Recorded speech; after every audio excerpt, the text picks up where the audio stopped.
Hello everyone, and welcome to the latest episode of Jin'talks. As you may have seen on Reddit, there's been a real uptick in awareness of the problems caused by bots in EVE lately, and as I've taken to hunting them in the north with my alliance, I thought I'd share a quick guide as to how I do it.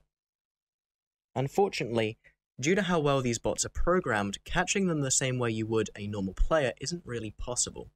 The only successful method I've been able to find for catching them is the one I'm demonstrating now, which is done by scouting them carefully beforehand and watching for where they go when a hostile enters local.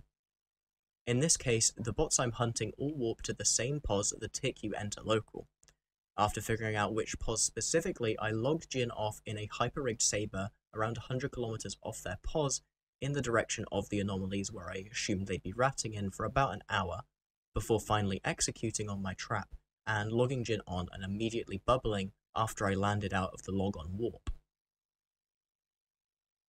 However, as you can see, even this isn't fast enough to catch all the bots, as most of them just sail through the bubble, as they can react faster than I can, just due to the fact that I have to warp, 1,000,000 kilometers after logging on, and they don't, and can rat aligned and immediately press warp the second I enter local. However, one of the VNIs in this case was in between sites, so he couldn't immediately warp to the pos, and got trapped by my bubble. As such, I simply tackled him again, and brought in my killer, which is a Loki that I'd logged off a couple of jumps away, which is why my piloting is a little shoddy in this video. I am normally dual or triple boxing when I'm hunting botters, it's just something you have to do.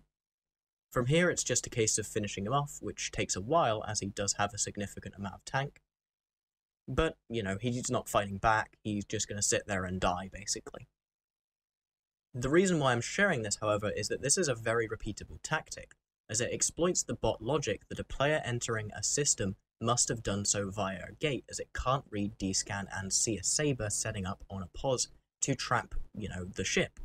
If you have any tips or tricks that are useful for hunting botters or just messing with them, please leave them in the comments below, as I'm sure we could all use a better exploration of the tactics that are used for curbing the bot menace. Anyway, that's all from me for now. So take care and fly smart.